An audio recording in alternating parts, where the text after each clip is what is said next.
Importante evento que estamos celebrando en la Facultad de Humanidades el día de hoy.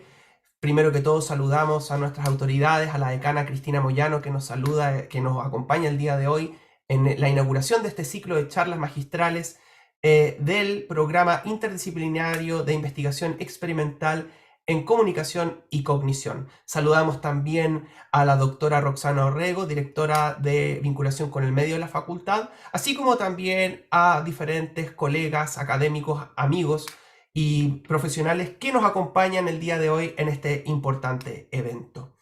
Para partir, bueno, mi nombre es Néstor Singer, director del Departamento de Lingüística y Literatura, que tengo el placer y privilegio de poder estar aquí presente el día de hoy con ustedes y me gustaría dar la palabra a nuestra estimada decana, doctora Cristina Moyano, que nos va a dirigir unas breves palabras de apertura de este importante hito para el programa. Gracias, director. Bueno, saludo a todos los presentes, en especial a Adolfo, que hace podríamos decir, su presentación en sociedad, ¿cierto? Porque es académico, investigador asociado del Departamento de Lingüística y Literatura. Bueno, y que va a aperturar el ciclo de charlas magistrales del programa interdisciplinario de investigación experimental en comunicación y cognición. Que desde la lingüística, la ciencia cognitiva y las neurociencias ha demostrado ser, esta investigación experimental en esta área, ha demostrado ser uno de los principales abordajes en los que el Departamento de Lingüística y Literatura, en particular esta área, ha dispuesto su interés de investigación para comprender cuestiones importantes respecto de la condición humana. En ese sentido, una de las líneas de trabajo promisoria apunta a desentrañar los mecanismos de procesamiento lingüístico, su manifestación conductual y sus vínculos con otros sistemas cognitivos relevantes. Así resulta clave aportar nueva evidencia, claramente que debe ser multidimensional, de distintas áreas para poder iluminar una problemática que es bastante compleja, de comprender sobre todo. Con ese conjunto de premisas nació en el 2018 el Programa Interdisciplinario de Investigación Experimental en Comunicación y Cognición, que fue una iniciativa realizada por académicos del DLL, un investigador externo y una académica de psicología. Actualmente el programa se encuentra conformado por los académicos Edinson Muñoz, quien es el director del programa, el doctor Adolfo García, que se viene incorporando al departamento, el doctor Domingo Román, la doctora María del Saz y el doctor Néstor Singer. Este programa ya tiene varios años, pero ahora está en un proceso literalmente de consolidación y de crecimiento. Y desde sus inicios, el objetivo de este programa ha sido construir y mantener vínculos con centros de investigación de vanguardia en el área de las neurociencias del lenguaje. Un campo interdisciplinario que se hace las preguntas sobre cómo el cerebro humano adquiere y procesa los lenguajes, pero que no solo se conecta con este órgano en términos neurológicos, sino que también con elementos que tienen que ver con la atención, con la emoción, con la voluntad y con la toma de decisiones. Particularmente yo, como Cristina Moyano y doctora en historia, siempre he creído, quizá influenciado por alguna mezcla que tuve con el interaccionismo simbólico y la fenomenología, que la disposición del lenguaje nos permite comprender y actuar sobre el mundo, nominarlo, desnaturalizarlo y por lo mismo también transformarlo. Comparto pues la premisa de que mientras más diverso y sofisticado es el lenguaje que disponemos, mayor capacidad tenemos de subjetivarnos en la complejidad de los mundos de la vida. Si a lo anterior le agregamos lo importante y casi mágico que resulta aprender otra lengua, eso apertura quizá otras maneras de organizar nuestra dimensión cognitiva y nos permite también actuar sobre el mundo de manera distinta. No puedo dejar de pensar aquí que por lo tanto no solo se trata de procesos neurolingüísticos, sino que por sobre todo de procesos culturales.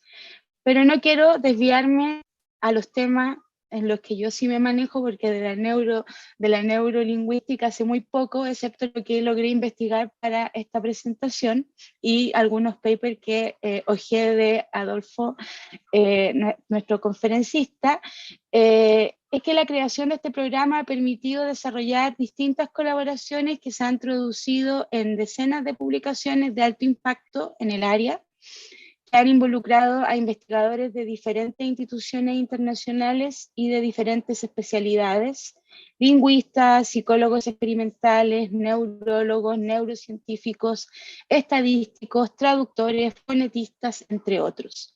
De hecho, esta misma serie de charlas que se inauguran hoy día están organizadas en conjunto con el Centro de Ciencias Cognitivas de la Universidad de San Andrés, Argentina, con quienes el Departamento de Lingüística y Literatura y la Facultad de Humanidades están implementando un convenio para proyectar colaboraciones futuras de más largo alcance. El programa Centro, entonces, que hoy día digamos, se presenta este conjunto de charlas, nació destinado a estudiar interdisciplinariamente la comunicación y su andamiaje en múltiples procesos cognitivos y pretende constituirse en un núcleo de investigación novedoso a nivel nacional. En el mediano plazo, al fomentar el desarrollo de varias líneas de colaboración ya existentes desde la USACH, este centro podría convertirse en un referente en el campo de estudio de la comunicación, la lingüística y la cognición. En particular, una de las áreas de la investigación que ha desarrollado este centro tiene que ver con la traducción, una actividad que es estudiada desde un enfoque interdisciplinario, desde la psicología cognitiva y las neurociencias. De la misma forma, el estudio de la fonética y la fonología tienen también aquí un espacio de desarrollo importante. Este programa Centro apunta a llevar esta investigación a niveles más allá del campo de lo estrictamente de la descripción fonética, para relacionarla con fenómenos neurolingüísticos aplicados, tomando como referente las acciones de grupos líderes en el área. Este programa busca indagar sobre los procesos de comunicación desde distintos hitos y perspectivas integrales no aislacionistas, sensibles al rol de múltiples dominios cognitivos no verbales en diversos procesos semióticos cotidianos. Para la Facultad de Humanidades, la inauguración de este ciclo de conferencias, la incorporación del doctor García como investigador asociado al DLL y la voluntad de ímpetu que han puesto todos los académicos que trabajan en él, es una muestra de la preocupación permanente de realizar investigación pertinente, de avanzar en la colaboración interdisciplinaria, cuyo otro ejemplo es el recientemente aprobado diplomado en neuroeducación y aprendizaje escolar. Bueno, no quiero quitar más protagonismo a quienes están hoy presentes y saludo a todos los asistentes. Les deseo que este ciclo de charlas sea provechoso para ampliar nuestros campos del conocimiento. Muy buenas tardes y mucha suerte. Muchas gracias, decana, por esa calurosa y completa introducción a este ciclo de charlas. Quería pedir las disculpas correspondientes por no haber saludado al director del PIEC, el profesor Edison Muñoz, que se encuentra con nosotros, que ha tenido un rol fundamental en la articulación y desarrollo de este núcleo. Y por cierto, Adolfo, que nos acompaña el día de hoy, que va a realizar su charla. Sin más preámbulos, Adolfo, adelante, por favor. Muchas gracias, Néstor. Muchas gracias a todos. La verdad que yo me siento tremendamente entusiasmado y tremendamente privilegiado de poder dar inicio a este ciclo de charlas, de contar con las palabras, la presencia y las ricas ideas que ya de por sí podían ser el contenido de la charla que compartió con nosotros la doctora Cristina Moyano, nuestra decana. Me siento afortunado de contar con la presencia del profesor Edison Muñoz, director del PIEC, la presencia del director del Departamento de Lingüística y Literatura, el doctor Néstor Singer, todo el destacadísimo cuerpo de investigadores y profesores que integran el departamento y todas las personas que nos acompañan en este evento. Y la verdad que esto es el puntapié inicial de lo que esperamos, y vamos a asegurarnos, sea un ciclo extendido, rico, variopinto, provechoso, para entender distintas problemáticas del lenguaje desde aristas diversas. Vamos a tener ocasión en este ciclo de charlas magistrales que coorganiza el PIEC con el Centro de Neurociencias Cognitivas de la Universidad de San Andrés, de contar con presencia de muy destacados investigadores y académicos de distintas partes del mundo que van a venir a compartir lo más reciente de sus investigaciones. Y en este sentido nos pareció propicio en términos de encarnar, ilustrar, poner en primera plana el espíritu interdisciplinario del centro, del departamento, de la facultad, un conjunto de ideas, de hallazgos empíricos en torno a la neurociencia del lenguaje y en particular sobre algunas implicancias que podemos derivar de ciertas líneas de investigación para pensar en el desarrollo lingüístico, en la forma en que desde chicos nos apropiamos del lenguaje y de qué formas podemos explotar mejor los mecanismos que propician esta maravilla que nos hace distintivamente humanos. Voy a compartir pantalla y deberían ahí de poder ver mi presentación. Vamos a hablar entonces sobre cómo facilitar el desarrollo lingüístico y vamos a adoptar una perspectiva mayormente cognitivista y neurocientífica. Tenemos que decir que nada hay de original en que nosotros adoptemos una mirada neurocientífica para abordar esta cuestión. No sería del todo exagerado decir que las neurociencias se han convertido en algo así como en el zeitgeist académico de estas últimas décadas, una especie de clima de época, donde luego de varias décadas en las que todo parecía reclamar una explicación psicológica, hoy nos encontramos ante lo que algunos investigadores y comunicadores de ciencia han denominado el neuroboom, donde parece ser que cualquier fenómeno que nos atraviesa, desde cómo tomamos decisiones, cómo procesamos el lenguaje, por qué Messi a veces erra penales, si conviene comer sal más a la mañana o a la noche, parece que hay alguna mirada neurocientífica que se va intercalando en cualquier discusión cotidiana. Esto yo creo que es un juego de doble cara, una especie de claroscuro, en el sentido de que está muy bueno que una ciencia tan compleja, interdisciplinaria, que tanto tiene para aportar, empiece a ocupar lugares cada vez más visibles en la apropiación social de la ciencia, pero también tenemos esta contracara en la que muchas veces hay un énfasis exacerbado sobre las contribuciones de las neurociencias, una especie de neurotodismo por el cual pareciera que a veces se le trata de achacar valor de verdad o comprobación última a los resultados que surgen de las neurociencias, y estas cosas son realmente insostenibles. Lo que también sería un error es pensar que las neurociencias son irrelevantes, son superfluas para dar cuenta de por lo menos algunos fenómenos que clásicamente han heredado descripciones, predicciones, explicaciones desde otras disciplinas clásicamente humanísticas. Esto es cierto para el lenguaje y para miradas educativas sobre el lenguaje.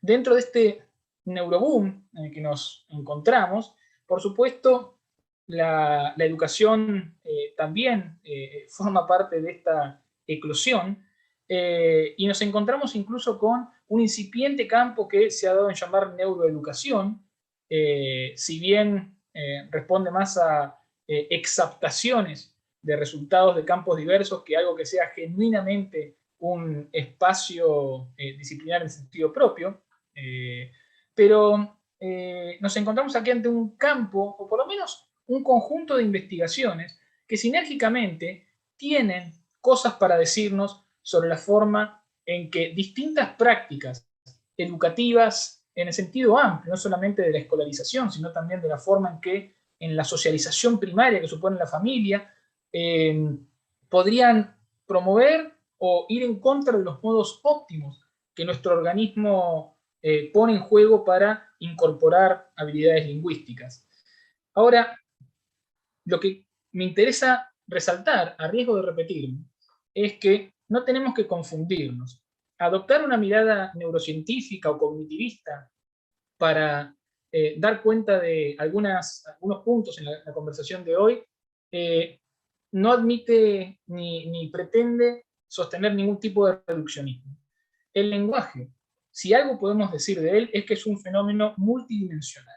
Se trata de una facultad que nos distingue como especie y que es tremendamente compleja, variada, heteróclita, y que por lo tanto amerita y ha recibido abordajes tremendamente variados a lo largo de la historia, incluso contemporáneamente.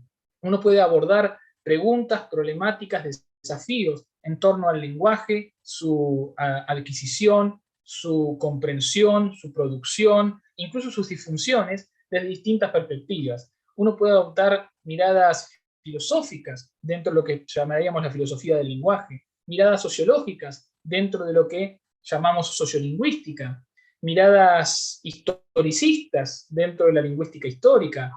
Y en este sentido, en este gran repertorio de miradas posibles que tenemos, nos encontramos con un subset de ellas, con un subconjunto, que están a caballo entre lo biológico y lo cognitivo, y la neurolingüística, acaso, sea aquella que más centralmente se ubica en ese espacio. Lo que quiero recalcar es que vamos a adoptar esta mirada, y esta mirada, como cualquier otra, es necesariamente parcial. Nos va a permitir decir algunas cosas y nos va a dejar ciego a tantas otras cosas importantes sobre el lenguaje. Y aquí yo creo que una buena forma de captar esto es lo siguiente, lo que podríamos llamar la metáfora del martillo, que Abraham Maslow nos prodigó hace ya algunas décadas. Voy a posiblemente faltarle un poquitito a la poética con que él supo decir esto, pero entre las muchas citas célebres de Maslow hay una que dice algo así como que si de la única herramienta que disponemos es un martillo, es muy posible que vayamos por el mundo tratando a todas las cosas como si fueran clavos. Y sucede que en el mundo no hay solamente clavos. Puede haber pernos, puede haber almohadones, puede haber licuadoras, puede haber perros. Y cada una de esas cosas implica un abordaje distinto. Si nosotros vamos al mundo del lenguaje solamente equipados con las herramientas, con el martillo de una sola disciplina, posiblemente estemos tratando de forzar ciertas formas de abordaje sobre fenómenos que no son los más apropiados para abordar de ese modo.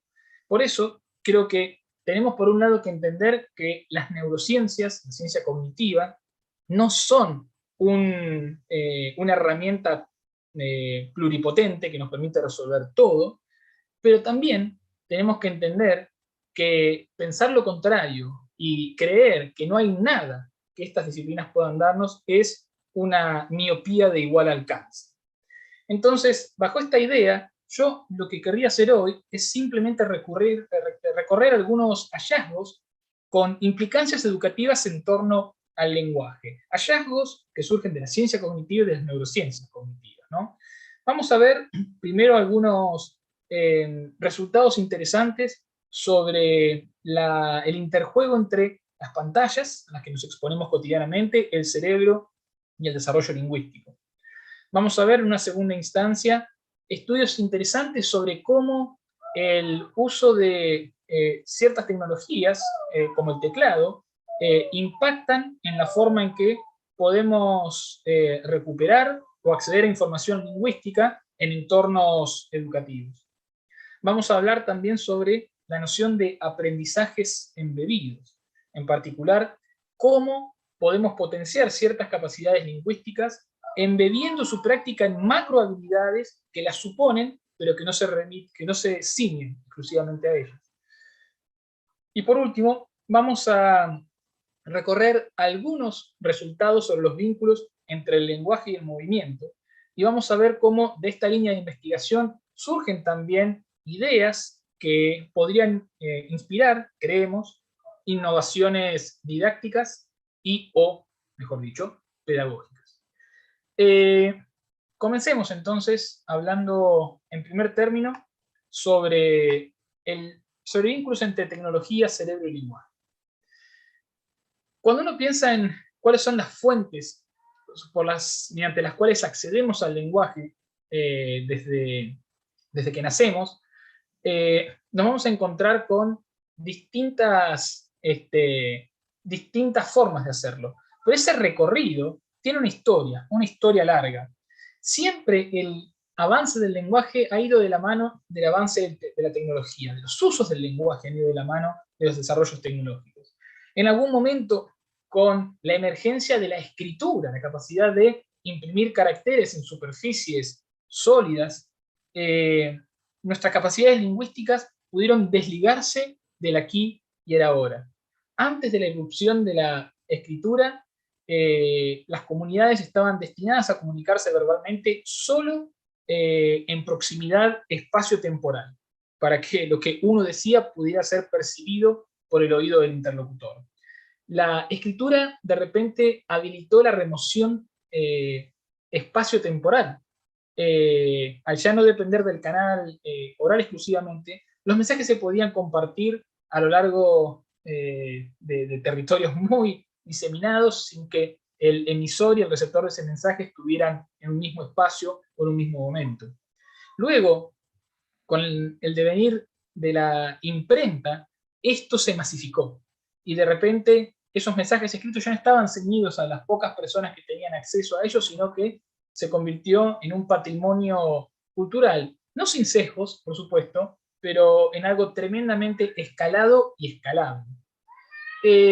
También con el desarrollo de la máquina de escribir, esto se masificó a niveles impensados y ahora ya cualquier persona individual en su casa tenía posibilidad de acceder a esta nueva forma de intercambiar mensajes verbales.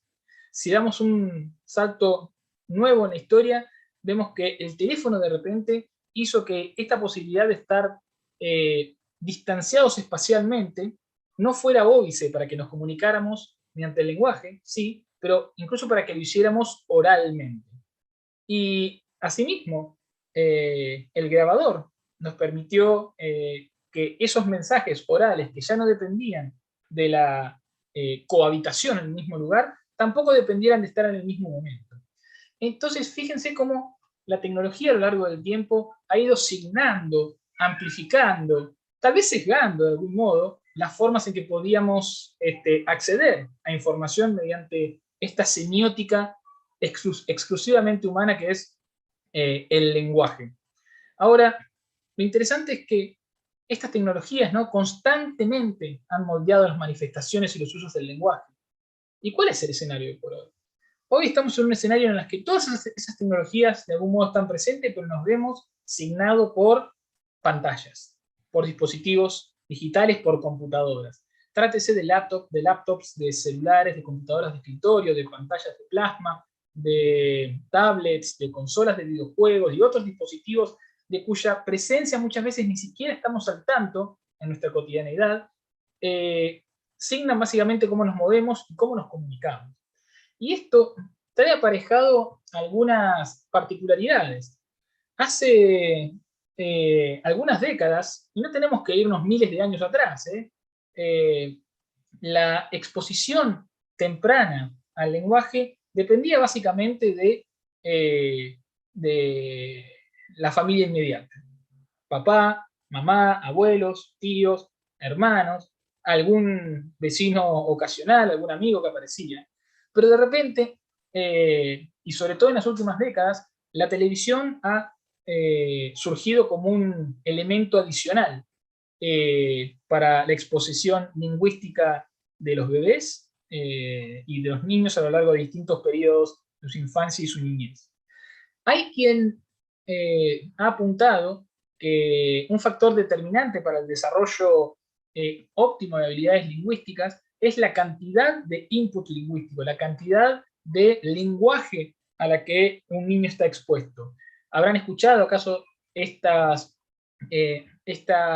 línea de investigación sobre el supuesto bache de los 30 millones de palabras, que parecería ser algo que separa a niños de distinta extracción social y que parece ser un predictor de su éxito educativo?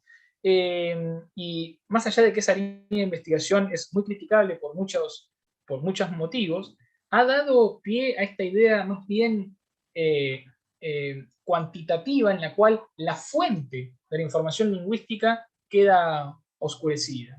Y si uno siguiera esa línea de pensamiento, y hay gente que la sigue, lo único que necesita un niño para desarrollar su lenguaje óptimamente es estar expuesto al lenguaje. Y si eso es mediante el televisor, fantástico, que así sea. Clavémoslo frente a la pantalla horas y horas, que ahí va a tener toda la exposición a la lengua que necesita, va a poder escucharla, va a poder divertirse, y con eso estamos bien.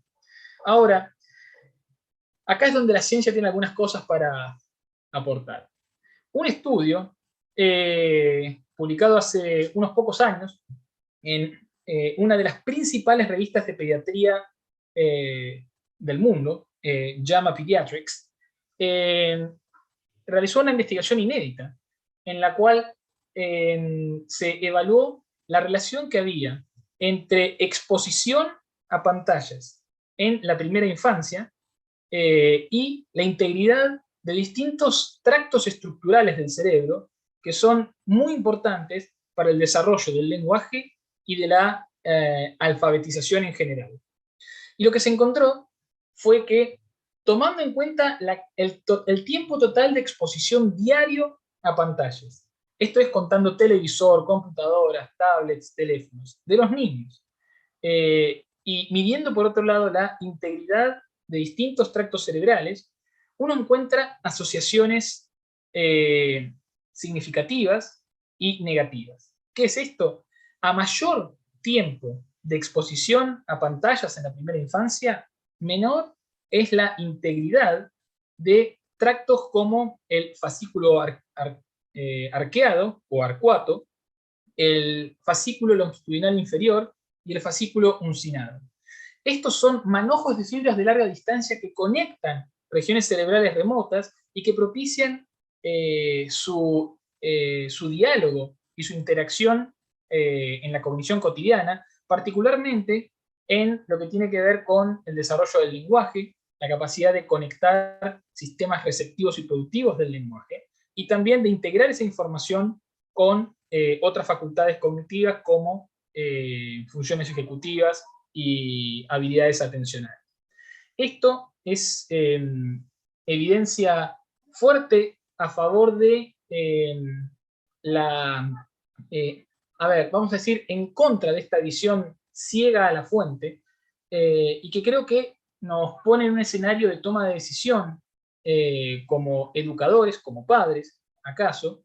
Yo no quiero hacer una apología aquí en contra de las pantallas, pero sí creo que esto por lo menos nos tiene que hacer despertar un pequeño bichito de duda respecto de cómo estamos exponiendo a nuestros niños al lenguaje y qué recursos alternativos podríamos considerar. Más allá de esta evidencia neurobiológica, hay estudios que han aportado esta cuestión con diseños estrictamente comportamentales. En este trabajo, que tiene ya casi 20 años, pero no por eso deja de ser menos contundente, Patricia Kuhl y su equipo se propusieron explorar qué tipo de exposición lingüística es la que propicia un mayor desarrollo de una capacidad lingüística fundamental, seminal, que es la capacidad de discriminar fonemas. Los fonemas, esas categorías abstractas de sonidos del habla, son fundamentales para como pórtico de entrada al lenguaje. Si yo no puedo discriminar lo que es una B de una P, no puedo procesar la diferencia entre palabras como bala y pala. Es decir, poder discriminar fonemas es algo fundamental para ingresar al universo del lenguaje. Y en este estudio, lo que hicieron fue trabajar con bebés estadounidenses, a los cuales se los exponía a una lengua a la que no habían tenido exposición en su primer año de vida. Eran bebés de entre 10 y 12 meses. Y lo que se veía es que se propusieron 3 condiciones. En una condición se exponía a los bebés al chino mandarín, una lengua que, de nuevo, ellos desconocían totalmente, en una modalidad estrictamente auditiva. Es decir, solamente escuchaban chino mandarín, sin ninguna información visual concomitante. En una segunda intervención, se los exponía al chino mandarín mediante una exposición audiovisual.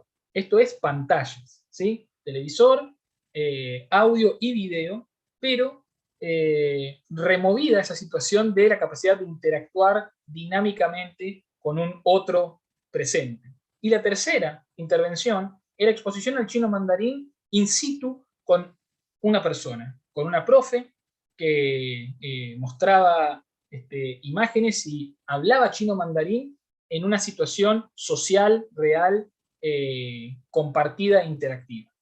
Se encontró que solo una de estas condiciones propiciaba un aumento significativo en la capacidad de discriminar fonemas de esta lengua previamente desconocida. Esa condición fue la de exposición social, la de estar en presencia de otra persona. Es decir, que en comparación con la interacción social directa como vehículo de exposición al lenguaje, la exposición a una pantalla supone desventajas. Y esto ha dado lugar a la llamada Social Gating Hypothesis, la idea de que efectivamente la adquisición del lenguaje no es simplemente una cuestión de exposición a input, sino que es un fenómeno que se ve potenciado cuando esa exposición se ve mediada de modo sinérgico, dinámico, interactivo en entornos interpersonales. El modelamiento lingüístico, podríamos decir entonces, es ineficiente si se le delega a las pantallas. Y en este sentido, hay resultados neurocientíficos como de ciencia cognitiva más básica que convergen para sumar un aporte a las decisiones que podemos tomar como padres, como educadores y como formadores de formadores. Una segunda línea de investigación que también me parece pertinente en este escenario hiperdigitalizado en el que nos toca vivir es el de el uso de distintas tecnologías para llevar a cabo algunas tareas lingüísticas particulares. Una cosa que hacemos constantemente, sobre todo desde que nos escolarizamos, es tomar notas. Tomamos notas en clases, tomamos notas en charlas, en conferencias. ¿Acaso algunos de ustedes estén tomando notas ahora? Y los que sean docentes seguramente sabrán o esperarán que sus estudiantes estén tomando notas mientras están impartiendo los contenidos que correspondan. Típicamente, y esa fue mi historia, por ejemplo, durante la educación primaria y secundaria, esa toma de notas estaba circunscripta a la escritura a mano alzada. Hoja, lápiz o lapicera, y a tomar notas del modo que mi mano lo permitiera. Pero hoy por hoy, y sobre todo en este mundo pandémico que nos toca atravesar y donde la educación y buena parte de nuestra comunicación cotidiana está ahora mediada por una computadora, buena parte de ese ejercicio de la toma de notas está delegado a la computadora. Y una pregunta que uno puede hacerse es, ¿cómo impacta esto en el acceso a la información comunicada?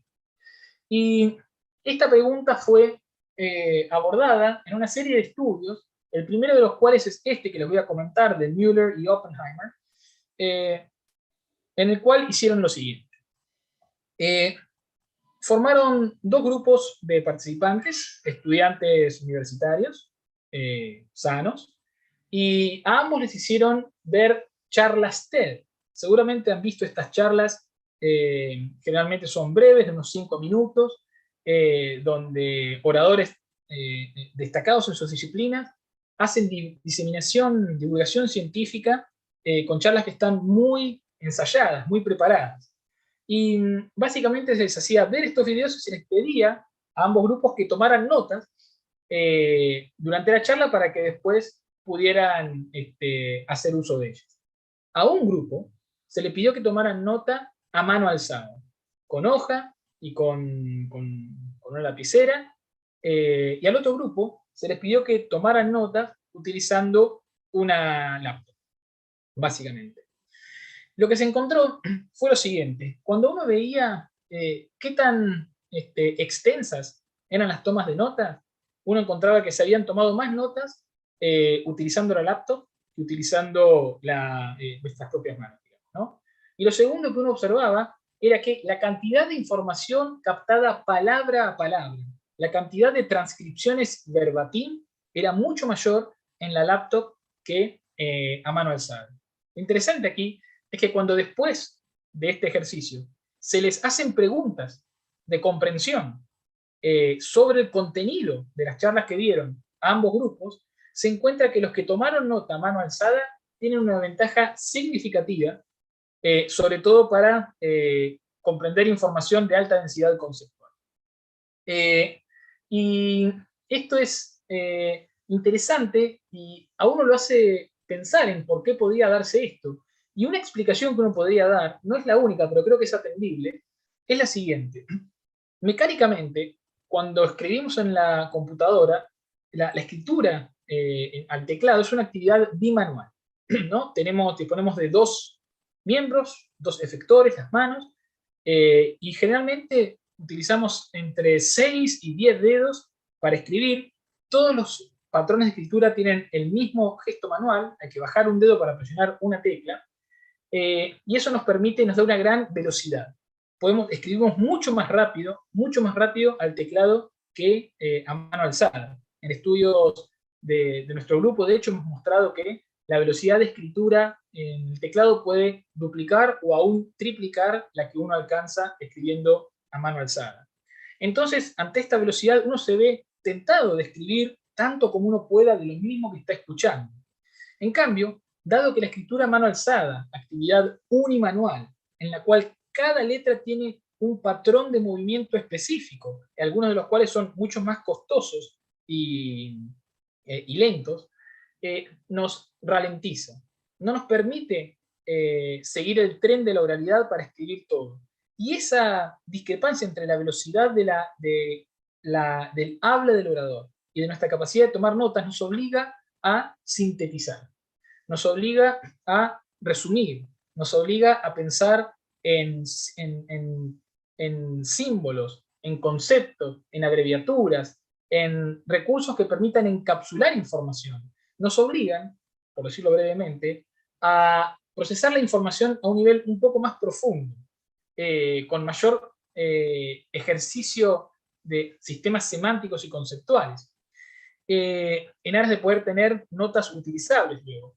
Y esto podría hacer que al recurrirse a un nivel de procesamiento más profundo, eso termine fortaleciendo las conexiones cognitivas que después ponemos en juego para recuperar la información cuando se nos pregunta sobre lo que hemos presenciado durante las charlas. Me parece otro resultado que vale la pena poner en cuenta, poner en juego, para que por lo menos pensemos sobre qué recursos estamos utilizando para tomar notas, y que tengamos poder de decisión, que no vayamos por defecto utilizando un recurso u otro solo porque es el que está disponible, solo porque es el que todos usan, solo porque es el que queda más a mano. Y de nuevo, más que dar respuestas, me parece que este tipo de investigación lo que nos abre son posibilidades de decisión, de toma de decisión informadas, para que como personas que toman notas o como personas que alientan a sus interactores a que tomen nota, no nos quedemos solamente con una única opción por defecto. ¿Acaso la mejor forma de sintetizar este trabajo sea la que los propios autores utilizaron para titularlo? Y este artículo, en inglés, se llama The Pen is Mightier Than the Keyboard. Algo así como la pluma es más poderosa que el teclado. Avanzamos y quisiera entrar al tercer eje que quiero compartir hoy, que tiene que ver con una noción que a mí me gusta denominar aprendizajes embebidos. A ver, a lo que me refiero con esto es a la capacidad que tenemos de aprender ciertas habilidades o de potenciar ciertas habilidades realizando tareas que presuponen esas habilidades, pero que son más amplias que ellas. Pensemos en, por ejemplo, el tango en este caso. Una forma de indagar en este problema que yo les digo tiene que ver con estudiar expertos, personas que han desarrollado altísimos niveles de desempeño y que han automatizado procesos complejos en cualquier campo de acción que se les pueda imaginar. Hay mucha investigación sobre expertos como modelos extremos de potenciación de ciertas macrohabilidades. Hay mucha investigación sobre maestros de ajedrez, expertos, y cómo su habilidad general superior en el ajedrez potencia, por ejemplo, la memoria de trabajo. Hay estudios sobre, por ejemplo, jugadores de videojuegos expertos, y cómo esa capacidad que desarrollan para desempeñarse bien en videojuegos veloces puede, por ejemplo, mejorar sus habilidades atencionales en distintas tareas. Nosotros alguna vez nos permitimos hacer una especie de apología argentoide de esto, y hemos estudiado el cerebro de expertos en el baile de tango. En esta serie de investigaciones trabajamos con 3 grupos: expertos tangueros, bailarines muy avesados en distintos géneros del tango; luego aprendices de tango que estaban comenzando a hacer sus primeros palotes en esta danza; y luego personas que no tenían ninguna formación ni capacidad en el baile de tango, grupo en el cual bien me podría haber incluido a mí mismo. Y lo que hicimos fue llevarlos al laboratorio y les hicimos visualizar 3 tipos de videos. Estos eran videos en los cuales se presentaban secuencias de baile de tango. Y el tango tiene una gran caudal de improvisación y espontaneidad, pero también tiene pasos muy estereotípicos, muy tradicionales y muy predecibles. Y lo que hacíamos era en estos videos mostrar las piernas de una pareja de baile, de tango, y teníamos videos de 3 condiciones. En algunos de ellos se hacía un paso que terminaba correctamente. La posición de las piernas era la que uno esperaría para finalizar ese paso. En otra condición había errores sutiles, y en otra condición había errores muy marcados. Y lo que hacíamos era pedirle a los participantes, ¿no?, los bailarines expertos, los estudiantes iniciales y los legos, que presionaran una tecla para indicar cuando ellos veían un error. Y lo que hacíamos también era, durante esta tarea, recoger señales electrofisiológicas de su cerebro mediante electroencefalografía. Electroencefalografía de alta densidad. Esta es una técnica neurocientífica mediante la cual se aplica una gorra, muy similar a una gorra de natación, con una cantidad de electrodos sobre esa gorra. En estos estudios utilizamos un array de 128 electrodos, y de ese modo lo que podemos hacer es medir fluctuaciones en el voltaje, en la actividad eléctrica que sustenta cualquier actividad cognitiva que llevamos a cabo en nuestra vida cotidiana. Y para no entrar en tecnicismos, encontramos varias cosas interesantes aquí, pero uno de los resultados más interesantes fue que en el cerebro de los tangueros expertos, y solo en el cerebro de los tangueros expertos, había modulaciones electrofisiológicas que anticipaban la aparición de un error en casi un segundo. Esto es casi un segundo antes de que la persona conscientemente presionara la tecla para decir ahí hubo un error, se observaban patrones cerebrales que predecían la ocurrencia de ese error. Y esto es interesante por lo siguiente. Nunca en su formación como tangueros, como expertos en baile de tango, estas personas fueron entrenadas para reconocer explícitamente errores con velocidad en la posición de las piernas. Esto es una micro habilidad que se fue desarrollando implícitamente mientras se ejercitaba una macro habilidad que era bailar tango en su conjunto.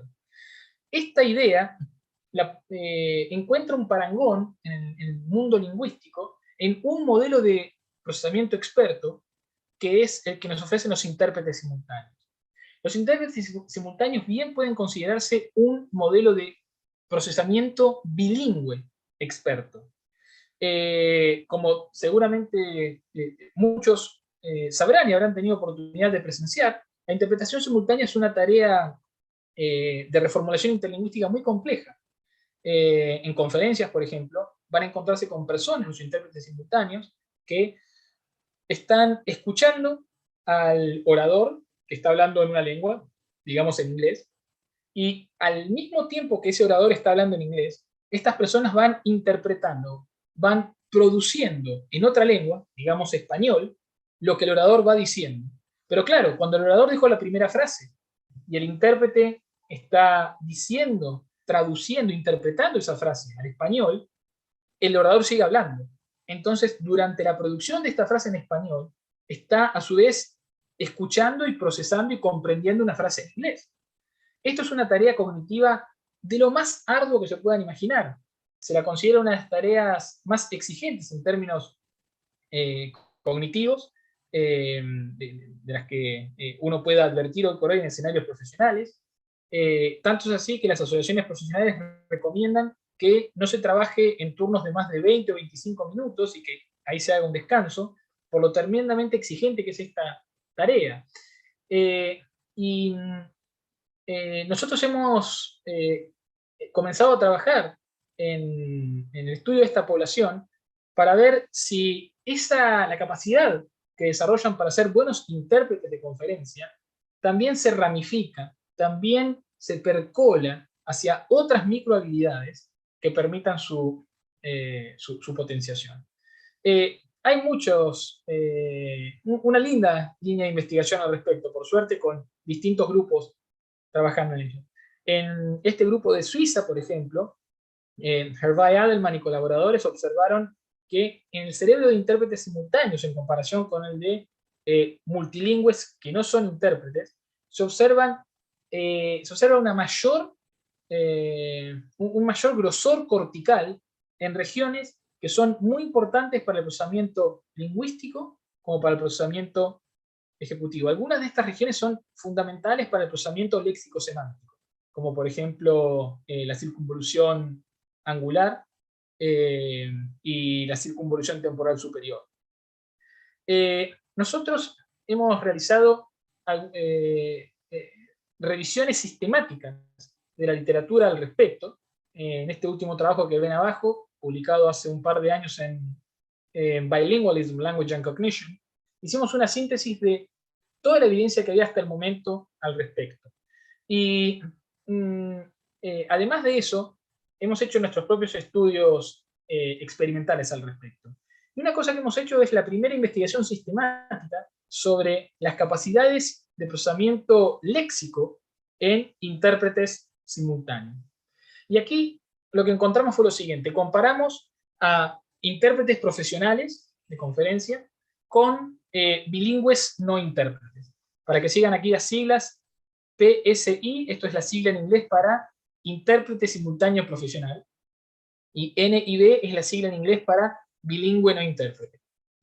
Estos dos grupos estaban emparejados por variables sociodemográficas, nivel de competencia en su segunda lengua y un montón de factores. Les dimos distintas tareas de procesamiento léxico. Primero les dimos una tarea de fluidez fonológica. En esta tarea la instrucción es: tenés 1 minuto para decirme todas las palabras que puedas que comiencen con esta letra, P. por ejemplo. Y uno lo que cuenta es la cantidad de palabras que las personas producen en ese minuto que cumplen con la consigna. Pero también evaluamos habilidades de fluidez semántica. Esta es una tarea en la cual la instrucción es: tenés un minuto para decirme todas las palabras que puedas que pertenezcan a esta categoría. Animales, por ejemplo. Y de nuevo, uno registra cuántas respuestas correctas se ofrecen. Ambas tareas son tareas que nos permiten cuantificar la eficiencia de búsqueda de información en nuestro vocabulario.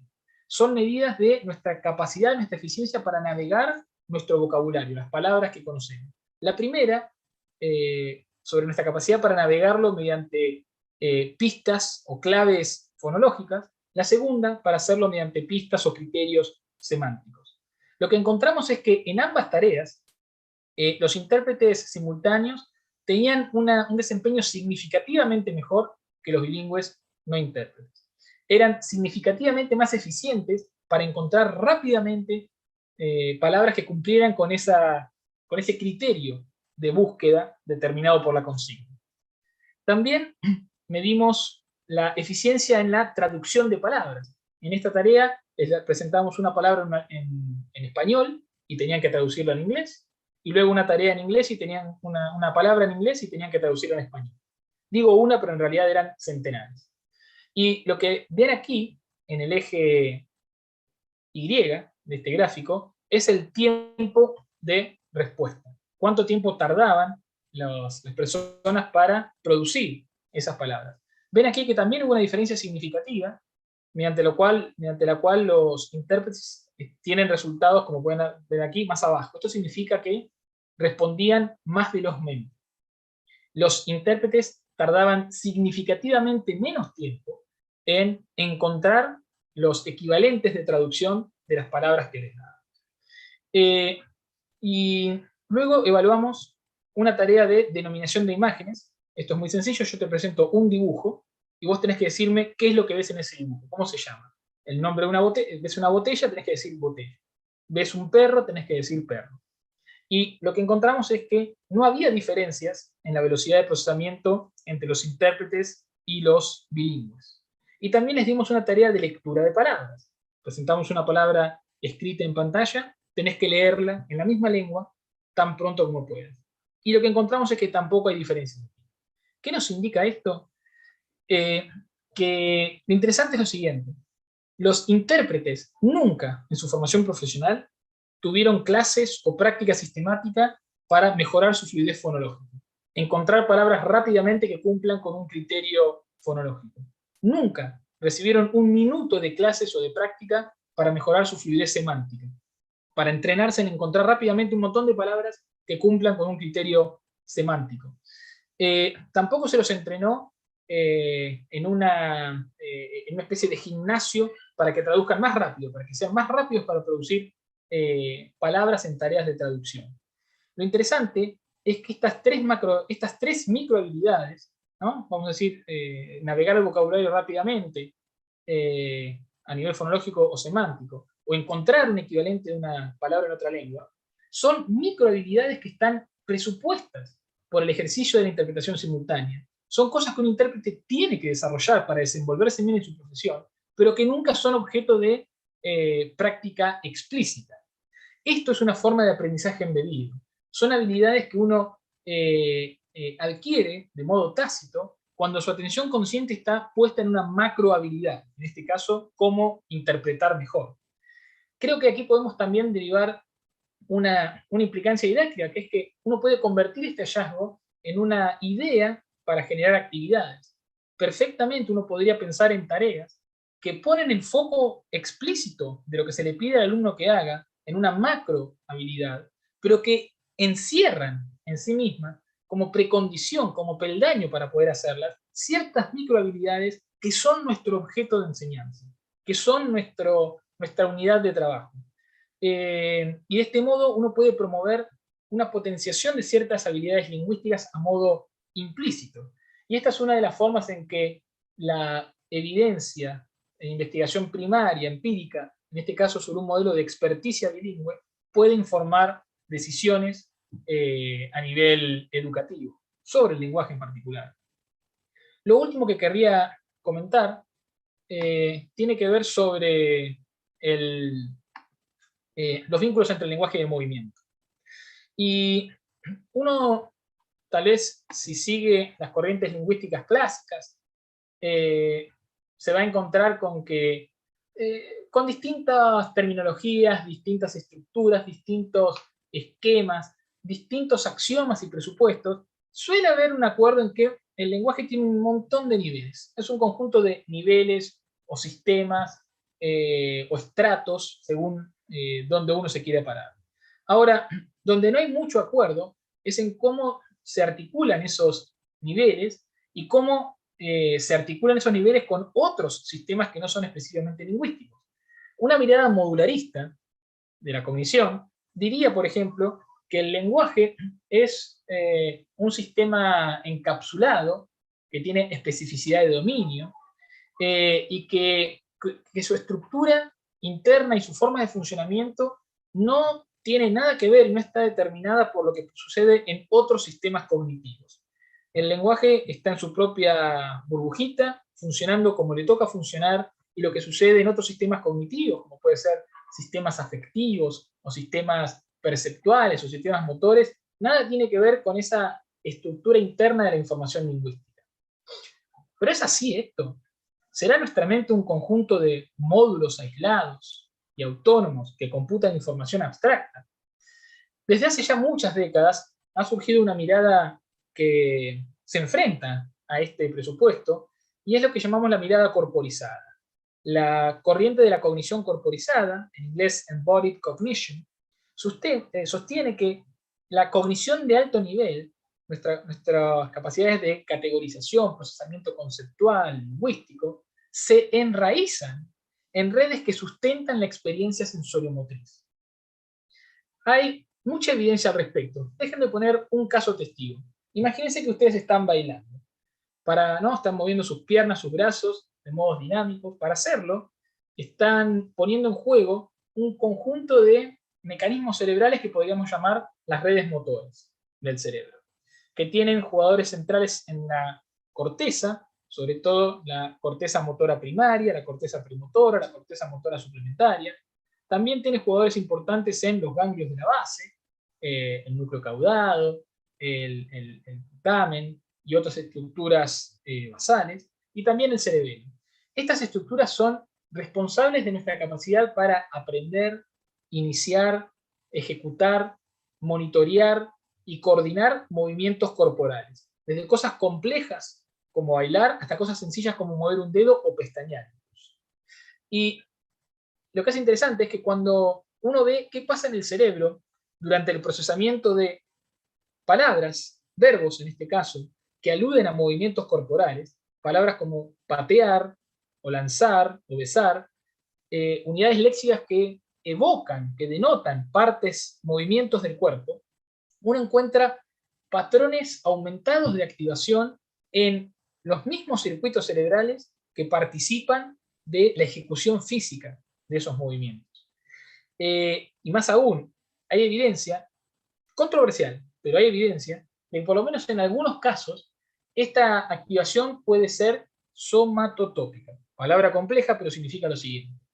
Cuando procesamos una palabra como patear, que implica un movimiento de las piernas, esos aumentos de activación se dan predominantemente en los circuitos cerebrales que nos permiten mover las piernas.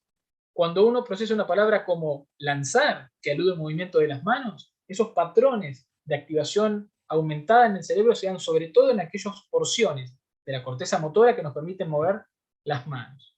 Esto lo que viene a sugerir es que la comprensión del lenguaje, lejos de ser un ejercicio de activación de símbolos descarnados, abstractos y deslindados de nuestra corporidad, está atada, está ligada a nuestra experiencia corporal. Comprendemos el lenguaje, al menos en parte, mediante la reactivación de circuitos sensorio-motrices que median las experiencias no lingüísticas que el lenguaje evoca. Esto nosotros hemos mostrado incluso que no se trata de un fenómeno que sucede tardíamente, que sucede después de que uno ha accedido al significado central de las palabras, utilizando una técnica muy, muy valiosa, que es la de magnetoencefalografía, una técnica que no está disponible cuantiosamente a lo largo del mundo. Nos permitimos estudiar en qué momento los circuitos motores del cerebro, por un lado, aquí arriba, y en qué momento regiones que están especializadas en el procesamiento de conceptos integrados multimodales, no específicamente motores, participan del procesamiento de verbos de acción, verbos como saltar, correr, patear, cosas que hacemos con el cuerpo, y verbos abstractos, verbos como desear, imaginar, soñar, que no implican movimientos corporales. Lo que encontramos fue que la corteza motora primaria, una región fundamental para que nosotros movamos nuestro cuerpo, arrojaba una discriminación significativa durante el procesamiento de verbos de acción y verbos abstractos muy tempranamente, alrededor de 150 milisegundos después de que aparecían las palabras. Mientras que regiones semánticas más clásicas, más bien conocidas en el cerebro humano, solo arrojaban una discriminación significativa entre los verbos de acción y los verbos abstractos, llegados más o menos a los 400 milisegundos. Esto indica que por lo menos para ciertos tipos de palabras, la reactivación de estas experiencias corporales no solamente es significativa, sino que es primaria, es seminal, germinal, es inceptiva, es de los primeros recursos a los que el cerebro le echa mano para poner en juego mecanismos semánticos de comprensión de palabras. Y cuando uno piensa en esto, bueno, parece haber un lazo muy profuso entre el lenguaje y el lenguaje de acción en particular y el movimiento del cuerpo. ¿Qué implicancias educativas tiene esto? Hay observaciones al respecto de hace ya mucho tiempo que nos permiten entrever ese vínculo esencial entre el movimiento y el desarrollo del lenguaje. En trabajos del grupo de Susan Golding Meadow, en distintos estudios se han reportado cosas como esta. Cuando uno ve la cantidad de gestos que un niño realiza en sus etapas preverbales, ¿sí? En los primeros meses de vida, gestos típicos como el señalar, como el hacer movimientos icónicos con las manos, o gestos convencionales, ¿no? Como el saludar, o cosas así, uno encuentra que cuanto más tempranamente comienza a gesticularse, más tempranamente se ingresa al mundo de la palabra. Y cuanto más variado es el repertorio de gestos de un niño en su etapa preverbal, más rico es el vocabulario que desarrolla cuando se mete de lleno al mundo del lenguaje. Pero también hay aplicaciones didácticas directas, investigaciones didácticas directas de este lazo que acabamos de mostrar. La pregunta es, si hay un lazo tan directo entre el lenguaje y el movimiento, ¿podremos capitalizar el movimiento como un insumo, como un vehículo para potenciar la adquisición, el aprendizaje de información lingüística? En este caso, palabras. Y aquí se trabajó con un conjunto de dos grupos de niños a los cuales se les presentaban palabras de una lengua extranjera que desconocían para ver qué también las podían aprender. A un grupo se les presentaron las palabras en una modalidad audiovisual típica. Se presentaban las palabras auditivamente y por escrito, junto con acompañamiento visual. Lo típico que se hace en un aula de enseñanza de lenguas extranjeras. Al segundo grupo se le presentaban exactamente las mismas palabras, y aquí tenían, además de la exposición auditiva y además de la exposición visual, se les hacía que participaran con su cuerpo. Cuando se les enseñaba una palabra como, imagínense, saltar, se les pedía que saltaran. Cuando se les enseñaba una palabra como avión, se les pedía que imitaran la forma de un avión. Es decir, se complementaba la presentación del léxico con una disposición completa del cuerpo que aludiera a los significados que esas palabras ponían en juego. Y lo que se encontró es que el grupo corporizado, llamémoslo, que ven aquí en las primeras barritas, tuvo un desempeño significativamente mayor que el grupo tradicional, en las segundas barritas, cuando luego se evaluaba qué también recordaban esas palabras luego de las sesiones de enseñanza. Lo interesante es que la ventaja del grupo que había puesto el cuerpo en movimiento fue significativa, no solamente en el día 1, no solamente una semana después, día 8, no solamente 2 semanas después, día 15, no solamente 14 semanas después, sino que mantuvieron su ventaja hasta más de un año después de que se les habían presentado esas palabras. Lo que ven aquí, esta pendiente que ven, es que cuando va pasando el tiempo y uno no practica esas palabras, va olvidándolas. Pero lo interesante es que ese olvido, esa curva del olvido que vemos aquí, siempre es mayor para los que no pusieron el cuerpo en movimiento que para los que sí. Es decir, se mantiene esa ventaja en el tiempo, lo cual yo creo que es otra razón para que pensemos en cómo estamos haciendo uso o no de este anclaje corpóreo multimodal que supone poner nuestro organismo al servicio del aprendizaje de palabras, en este caso.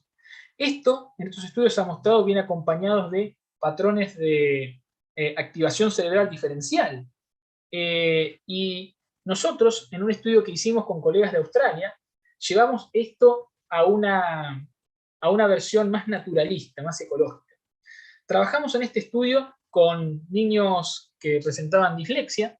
La dislexia es un trastorno del desarrollo que se caracteriza principalmente por dificultades de lectura, pero que también implica dificultades en otros aspectos del lenguaje, por ejemplo, procesamiento semántico y sintáctico.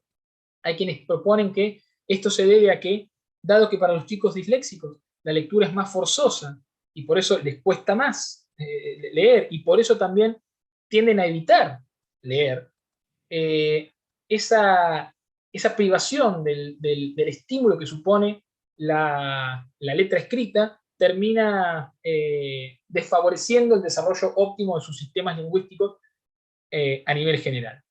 Entonces lo que hicimos fue aquí lo siguiente. Citábamos a los chicos en la universidad, les hacíamos escuchar un texto de acción, una historia naturalista, muy sencilla, pero una historia con cohesión, con coherencia, un cuento, en el cual hacíamos mucho hincapié en movimientos corporales. Los participantes, los protagonistas de la historia, perdón, saltan, corren, patean, empujan, hacen cosas con el cuerpo. Y luego les dábamos un cuestionario para que respondan preguntas de comprensión. También les hacíamos escuchar un texto que nosotros llamamos neutro, en el cual los protagonistas de la historia no se mueven. Son historias en las que hablamos sobre una persona que está sentada, que imagina algo, que recuerda algo, que observa algo, que siente algo, pero nunca se describen movimientos corporales. Y luego les damos también un cuestionario de comprensión. En ese primer día, cuando uno ve cómo responden los chicos, se encuentra con que su comprensión es subóptima, comprenden más o menos el 70% de la información, 70 y pico, pero sin diferencia entre el texto de acción y el texto neutro. Es más, cuando uno compara qué tanta información comprenden que está codificada en los verbos de cada texto, y cuánta información comprenden que está de carácter circunstancial, que está codificada, por ejemplo, en frases adverbiales o preposicionales, no hay diferencia tampoco. Luego de eso, durante 9 días, los llevamos a la universidad y los hacíamos participar de un protocolo de exergame. Esto es entrenamiento corporal lúdico y naturalista. Los hacíamos jugar a videojuegos con la consola Nintendo Wii. Estos son videojuegos de inmersión corporal en los cuales uno se para frente a la pantalla con un controlador y un nunchaku, se llama. Y con esto tienen que mover el cuerpo, todo su cuerpo para jugar. Tienen que imitar pasos de baile, o saltar, o agacharse, o golpear. Son juegos en los que todo el cuerpo se pone en actividad, y esto lo hicimos durante 9 días consecutivos, 90 minutos por día. Era un protocolo de entrenamiento corporal sistemático. Los chicos la pasaban muy, muy bien, transpiraban como locos, se divertían mucho. Y luego de eso, los traíamos el último día del entrenamiento una vez más, y les dábamos otro texto de acción y otro texto neutro y evaluábamos su comprensión. ¿Qué encontramos aquí? Cuando uno ve la comprensión de información circunstancial, información adverbial, por ejemplo, sobre dónde pasó algo, cuándo pasó algo, lo que uno encuentra es que no había diferencias entre el texto motor, el texto de acción, el texto neutro, ni antes del entrenamiento ni después del entrenamiento, todo se mantuvo igual. Cuando uno evalúa la comprensión de verbos en el texto neutro, entre antes y después del entrenamiento, no ve diferencias. Pero cuando uno compara la comprensión de verbos en el texto de acción, es decir, verbos de acción, verbos de movimiento, las preguntas sobre cómo se movían los personajes, encontramos esto. Un aumento significativo en la comprensión, que fue selectivo para ese tipo de información, y que incluso sobrevivió a la covarianza por otras habilidades cognitivas como la memoria de trabajo. Esto nos indica que potenciar el sistema motor, poner en juego el cuerpo mediante un entrenamiento, un protocolo de entrenamiento lúdico, divertido, espontáneo, ecológico, puede potenciar nuestra capacidad para comprender los movimientos de protagonistas en una historia. Poner nuestro cuerpo en movimiento potencia nuestra capacidad para comprender los movimientos de personajes de historias. Y esto creo que también es un insumo que las ciencias cognitivas tienen para deparar y para compartirnos en ese desafío que es tratar de pensar y repensar las prácticas educativas con las cuales tratamos de promover la adquisición y el desarrollo del lenguaje. A modo de cierre, entonces, querría decir que bien vale la pena sumar a las ciencias cognitivas y a las neurociencias a la rica y profusa caja de herramientas de la que disponemos para pensar las prácticas educativas en torno al lenguaje. Junto con los valiosísimos aportes de las ciencias de educación, de la didáctica, de la pedagogía, de la filosofía, de la psicología, de la lingüística y de tantos otros campos, las ciencias cognitivas y las neurociencias tienen también sus granitos de arena para aportar.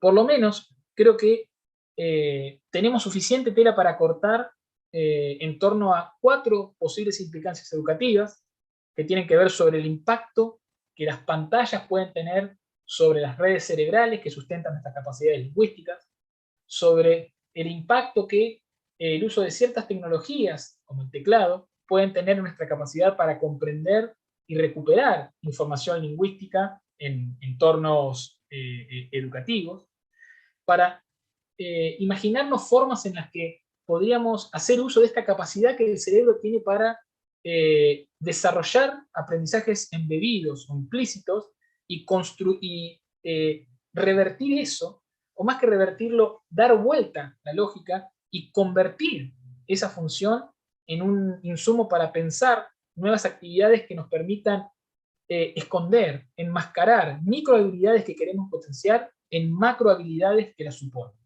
Y también creo que los vínculos entre el lenguaje y el movimiento, que ya han sido puestos en escena por distintas corrientes de crianza, desde Montessori, o por distintas corrientes educativas, en la historia de la didáctica de las lenguas extranjeras, por ejemplo, el llamado abordaje de respuesta total física, o Total Physical Response. Creo que aquí tenemos evidencia de cariz cognitivo y neurobiológico que nos alimentan a pensar en formas en que podemos capitalizar estos lazos de nuestra existencia, de nuestra humanidad, de nuestra neurobiología, para potenciar la forma en que procesamos el lenguaje. Y creo que lo que necesitamos es un diálogo cada vez más frecuente, cada vez más profuso entre educadores y científicos. Sería de una miopía insondable pensar que esto va a funcionar en la medida en que los científicos vengan a decirle a los educadores lo que hay que hacer. Bajo ningún punto de vista. Esto lo único que podría hacer es sumar elementos a la discusión. Y creo que tenemos que seguir generando esos espacios. Que hoy, en la primera instancia de este ciclo de charlas magistrales del PIEC y el CNC, estemos haciéndolo, me parece que es un muy buen primer paso y es un hito auspicioso para el tipo de filosofía interdisciplinaria, sinérgica y no aislacionista que nos interesa promover desde el Departamento de Lingüística y Literatura y desde la Facultad de Humanidades de la USACH. Para cerrar, no podemos ignorar estos hallazgos si queremos forjar una visión global sobre cómo aprendemos y cómo podemos enseñar el lenguaje.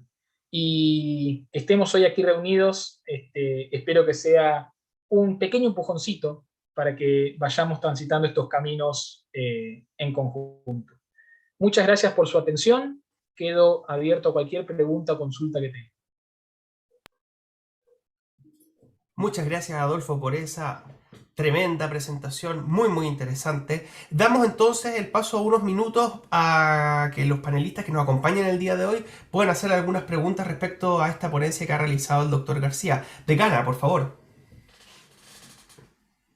Sí, yo no soy panelista, no soy experta en neurociencia, pero sí me interesa mucho el lenguaje en la dimensión histórica. A propósito de mi trabajo con los lenguajes políticos. Pero yo ahora quisiera preguntarte, Adolfo, a propósito de lo que expusiste, dos cosas que vienen de mi ignorancia en el campo que tú trabajas, y otra que tiene que ver más como tu reflexión respecto de lo que está ocurriendo hoy con esta dinámica. Esta es mi primera pregunta. ¿Qué piensas tú que ha ganado o ha perdido esta generación de estudiantes que han tenido que vivir una docencia virtual de emergencia? Porque lo que hemos experimentado durante estos años de pandemia con esta modalidad Zoom es habernos comunicado con un montón de estudiantes que son cámaras apagadas, que no sabemos qué están haciendo al otro lado de la pantalla, si se están moviendo, si nuestros movimientos tienen sentido para ellos, si paralelamente están chateando, si están escuchando música. ¿Qué crees tú que ha estado pasando con una generación que ingresó, por ejemplo, a la universidad y que ya lleva 2 años, por lo menos aquí en Chile, de formación telemática? Porque creo que allí hay algo que probablemente la neurociencia tenga algo que aportar. Lo segundo que te quería preguntar tiene que ver con algo que hace, por lo menos en los años 90, y puede haber sido antes, pero es mi recuerdo, se trabajaba mucho, y hasta qué punto hoy día eso se sigue valorando, que tiene que ver con algo que se llamaba la programación neurolingüística, que la trabajaban algunos terapeutas, incluso para abordar temas de sanación psicológica o de evaluación de trastornos de distinto tipo. ¿Eso sigue estando, digamos, presente en los términos de la investigación contemporánea, o ya está absolutamente de modé el tema de la idea de que se puede programar neurolingüísticamente nuestro cerebro, y que eso nos permite cambiar incluso en nuestra manera de percibir el mundo? Son mis dos preguntas, Adolfo, que te quería. Riquísimas las preguntas, estimulantes, Cristina, y me ponen ante el desafío de cómo abordarlas escuetamente, porque cada una de ellas podría ser objeto de una larga conversación. Sobre la primera, y a riesgo de cometer algunas omisiones escandalosas, digamos, ¿no? Pero ese es el precio de la síntesis, decía Quine. La comunicación humana lingüística, hay 3 cosas que podemos decir sobre ella. Primero, es multimodal. Nunca, cuando estamos comunicándonos mediante el lenguaje, estamos comunicándonos solo mediante el lenguaje. De hecho, es un sesgo malo de la lingüística muchas veces mirarse el ombligo y solamente tratar de explicar el funcionamiento de nuestra interacción verbal, desatendiendo todo lo que no es verbal. Cuando uno piensa, por ejemplo, en cómo distintas claves faciales, ¿sí?, las contorsiones de nuestro rostro, pueden servir para enfatizar ciertos mensajes o para desambiguarlos. Como, por ejemplo, el reconocimiento de si algo es una afirmación directa o si es un enunciado irónico. Depende de nuestras claves faciales, nuestra disposición corporal, la proxémica, si estamos más cerca o más lejos del interlocutor, cómo acompañamos con gestos lo que decimos, ¿no? Ya sea para complementar o para suplir información que no estamos comunicando verbalmente. Siempre el lenguaje comunica solo una parte de lo que la instancia comunicativa en su conjunto comunica. Es decir, el lenguaje es una especie de sinécdoque del acto comunicativo en sí mismo. Lo segundo que quiero decir es que la comunicación verbal es eminentemente dinámica. Hay mucho que depende de que podamos ver las claves que el otro nos está dando, los turnos que tomamos, cuándo nuestro mensaje está siendo comprendido o no, cuándo tenemos que repetir algo o no, cuándo tenemos que elaborarlo o no, depende de claves faciales, mínimamente de ir viendo, pescando claves implícitas en el rostro del otro. Lo tercero es que, sobre todo para instancias en las que la comunicación es más asimétrica que dialógica, lo cual suele ser el caso en muchas instancias expositivas de clases, digamos, la atención es un mecanismo fundamental y es un mecanismo de capacidad limitada. No tenemos atención infinita. La idea del multitasking es más falaz que otra cosa. Lo que uno puede hacer es tener un montón de tareas a las que le va dedicando un puchito de tiempo y atención sucesivamente, pero paralelamente es muy poco lo que podemos hacer. ¿Por qué digo todo esto? Porque la comunicación telemática, las clases telemáticas, de algún modo han atentado contra estas tres cosas. La cámara apagada juega en contra de la multimodalidad que sustenta la comunicación cotidiana, la remoción espacio-temporal y esa cámara apagada juegan en contra de esta dinámica interactiva interpersonal, de la toma de turnos y poder pescar estas claves en el otro, y también la tentación de tener, mientras estamos hablando ahora, el correo, las redes sociales, un documento que estoy escribiendo, todo abierto, atentan contra la atención que le podemos deparar al otro. En este sentido, creo que no son buenas las noticias de lo que nos depara lo telemático en tanto forma de educación. Pero la historia no es totalmente pesimista. Creo que es una historia de claroscuros, porque también esta educación telemática ha propiciado el acceso y abierto las puertas a que muchas personas accedan a ciertas opciones educativas que si fuera solamente una cuestión de geografía no podrían haber llegado a ellas. Nos abre las puertas a la internacionalización de la educación como nunca antes acaso nos habíamos animado a contemplar, en tanto y en cuanto de repente ahora en una clase en Chile o en la Antártida o en Turquía podemos tener un profesor invitado de Australia o de Alemania con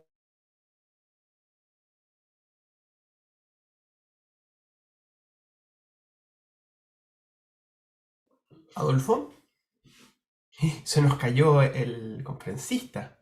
Ahí sí. ¿Adolfo? Perdón, otra de las cosas que tiene la comunicación telemática es esto, es que depende de una buena conectividad y a veces se puede caer la conexión, pero podemos volver a hacerlo. Y creo entonces que es una historia de claroscuros. También cuando uno compara en general los hitos, los niveles de rendimiento alcanzados en cursos que tienen el mismo contenido por los mismos docentes, en versiones digitales, mediante MOOCs, por ejemplo, ¿no? Cursos enteramente masivos online con una gran carga asincrónica, versus el desempeño que los estudiantes alcanzan cuando tienen instancias presenciales o híbridas. Incluso encontramos que en los dos segundos casos los desempeños suelen ser significativamente mejores. Entonces yo creo que hay dos cosas que para mí son erróneas. Una es santificar la educación telemática y la otra es vilificarla. Creo que lo interesante es entender dónde están los puntos a favor y en contra y ser usuarios juiciosos de esto en tanto tomadores de decisión, digamos, ¿no? Y en cuanto a la segunda pregunta, lo primero que tengo que decir es que la programación neurolingüística no tiene absolutamente nada que ver con la neurolingüística y no tiene absolutamente nada que ver con la neurociencia. De hecho, la American Psychological Association publica y actualiza a lo largo de los años una especie de lista negra de pseudociencias. Y la programación neurolingüística se ha ganado unas cuantas menciones en las discusiones al respecto. Se trata de un campo que para mí es una de las más notables malapropiaciones terminológicas para un campo, porque la gente que hace programación neurolingüística tiene muy mala formación en lingüística, no tiene formación en neurociencias y de programación, que yo sepa, no tocan ni de oído. Es un campo que surgió en los 80 y que tuvo mucha fuerza, mucho ímpetu, y lo sigue teniendo. Y básicamente se arrogan la capacidad de intervenir en la conducta humana y mejorar cosas tales como la seductividad, la asertividad, la forma en que uno se conduce en el liderazgo. Y si uno dice, bueno, está bien, si a una empresa le venden un curso de esto y después eso no tiene mucho impacto, no hay mayor mal. Y sobre todo si la gente siente que con eso se sienten un poco mejor y se sienten más confiados, aunque sea un efecto placebo, bueno, está bien. El problema es cuando empiezan a ingresar en terrenos clínicos. Y de hecho, hay personas que se desempeñan en este campo que dicen, y esto es literal, que pueden, por ejemplo, curar la dislexia en sesiones durante un mes, que pueden curar tics, que pueden curar trastornos de ansiedad. Y ahí es donde ya hay una usurpación que no es solamente teórica o empírica, sino clínica. Y ahí es donde me parece que es importante ser vehemente con la explicitación de esto y separar un poco la paja del trigo. Esta es una de las razones por las cuales yo, después de mucho tiempo, dejé de autodenominarme neurolingüista, porque la gente automáticamente me preguntaba sobre programación neurolingüística, y trato de pensar en lo que hago más como neurociencias del lenguaje, o algo que evite esas asociaciones. Así que tengo una postura radical, y seguramente es discutible, seguramente es opinable, pero siento que no estaría cumpliendo con mi labor de diseminación científica si no digo esto con la vehemencia que lo estoy haciendo. Muchas gracias, Adolfo, por esa respuesta tan completa. Tenemos tiempo para una última pregunta de alguno de nuestros panelistas, si es que alguien quiere hacer una última pregunta para cerrar esta charla inicial.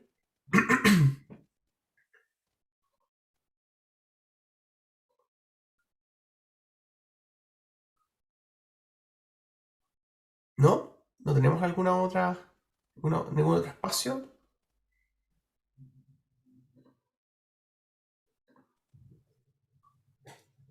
María Eugenia, ¿levantaste la mano? ¿O no? No me atrevo porque yo no soy panelista, yo estoy de colá nomás aquí. No, no importa. Todo el mundo acá es panelista, estamos todos en casa. Y estamos en horario extraordinario, así que Además, siéntate como en casa. sí, la maravilla que uno le inviten por Zoom. Bueno, las felicitaciones a Adolfo, yo siempre voy a todas sus charlas cuando hay oportunidad en la universidad, así que nos hemos encontrado en miles de ocasiones, obviamente, que no sé si te acuerdas de mí, pero yo me acuerdo de todo y he comprado todos tus libros y todo. ¿Sabes lo que a mí, no es una pregunta, sino más bien como una alegría descubrir que después de toda la vuelta que nos hemos dado, volvemos a lo natural y a lo humano? Eso me encantó, esto de descubrir que la pantalla no va a reemplazar nunca la comunicación del padre con el hijo o de la madre o quien sea, donde le explica, donde conversa, donde le muestra los objetos y interactúa. Y la otra, lo de la mano y los apuntes. O sea, esto de poder decirle a los estudiantes, van a tener mayor aprendizaje si toman apuntes, porque esta automatización no nos lleva a nada. Claro, ¿cómo los vamos a convencer? ¿Qué argumento vamos a tener? Tendré que aprenderme de memoria el estudio que hiciste, pero me encantó muchísimo, me dio una alegría muy grande saber que seguimos en lo mismo y que es bueno en lo que estamos. Así que muchas gracias, Adolfo, aprendí muchísimo. Bueno, entendí la mitad, por supuesto, porque tú sabes que yo soy medio limitada en estos temas, pero me encantó como siempre tu charla. No, te agradezco mucho, María Eugenia, y creo que sí, creo que a veces, así como la historia y las corrientes de pensamiento, a veces avanzamos en un sentido pendular, ¿no? Muchas veces tenemos un rechazo de lo que han sido las prácticas canónicas durante un tiempo, nos movemos hacia el polo, y después casi hegelianamente terminamos una especie de síntesis.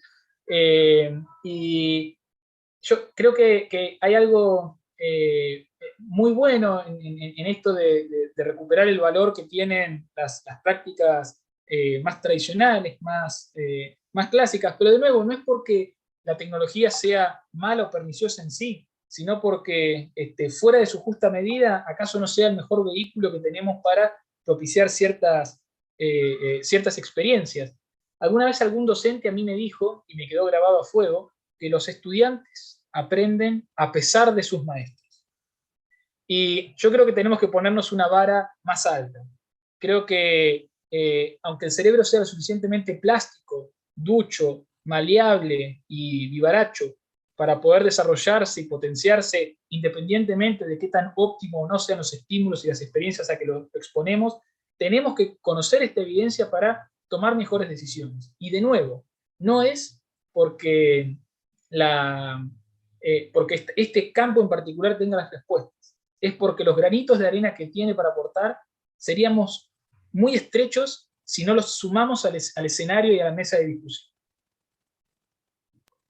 Muchas gracias, Adolfo. Yo también había escuchado esa frase, pero yo la había escuchado más completa en el sentido de que los estudiantes aprenden gracias y a pesar de los profesores, en el sentido de que el alumno tiene esa capacidad flexible de adaptarse a lo imprevisto.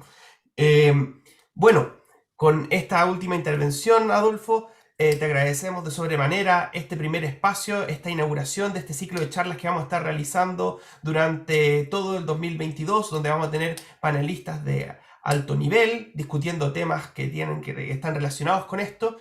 Agradecemos a la presencia de la decana Cristina Moyano por su participación también, a todos los que nos pudieron acompañar durante esta tarde, y estén atentos porque vamos dentro de poco a estar transmitiendo los próximos ciclos que vamos a tener como parte de las charlas magistrales del PIEC. Muchas gracias y que tengan una muy buena tarde.